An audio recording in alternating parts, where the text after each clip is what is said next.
নাজানো হ'ব পাৰোঁ কিন্তু আমি সকলোৱে হ'লো ভাৰতীয় নাগৰিক আমালোকৰ সমান অধিকাৰ এটা বিজেপিয়ে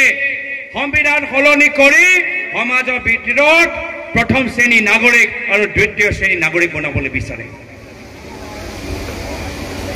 আৰু সেই কাৰণে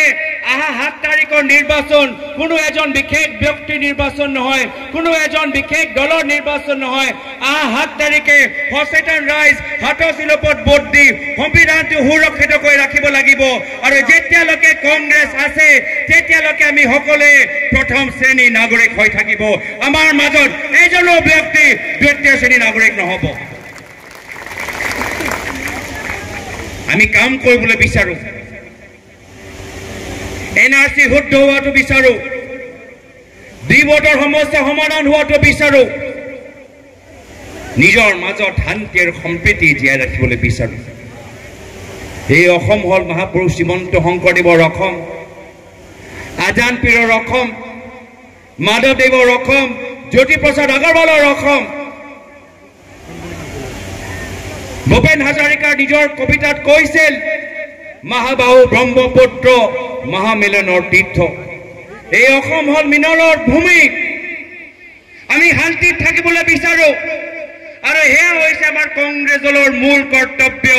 ক্ষমতা থাকক বা নাথাকক কংগ্ৰেছ যেতিয়ালৈকে আছে অসমত শান্তি জীয়াই থাকিব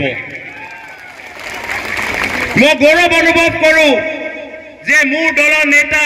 ৰাহুল গান্ধী ডাঙৰীয়া কন্যাকুমাৰীৰ পৰা কাশ্মীৰলৈকে মণিপুৰ পৰা মুম্বাইলৈকে এটাই বাৰ্তা লৈ যাত্ৰা কৰিলে যে নফৰত কি বাজাৰ মে মোহব্বত কি দোকান খোলনি হে এয়া হৈছে কংগ্ৰেছ আৰু সেই কাৰণে আমি যতে গৈছো ৰাইজে কৈছে যে এইবাৰ আমাৰ স্বাভিমানৰ কথা আছে আমি অসমৰ পৰা এজন উপযুক্ত সাংসদ আমি দিল্লীলৈ পঠাবলৈ বিচাৰো সেই কাৰণে ডিব্ৰুগড় ৰাইজে কৈছে যে আমি দিল্লীত আমি লুৰিণজ্যোতি গগৈ ডাঙৰীয়া সাংসদ হিচাপে আমি চাবলৈ বিচাৰো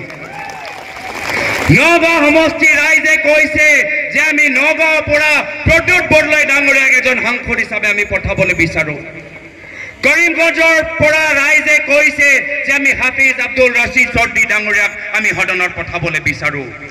ধুবুৰীৰ ৰাইজে কৈছে যে আমি ৰকিবুল হুছেইন ডাঙৰীয়াক আমি দিল্লী সদনত পঠাবলৈ বিচাৰো কিন্তু এই সকল হল পুৰুষ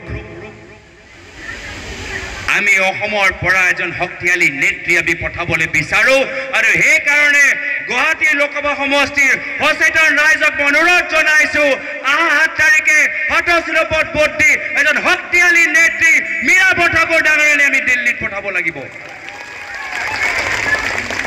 সেই কাৰণে শ্ৰদ্ধেয় ৰাইজ আজি আপোনালোকৰ মাজত আহি আমি ইমান কষ্ট কৰিছো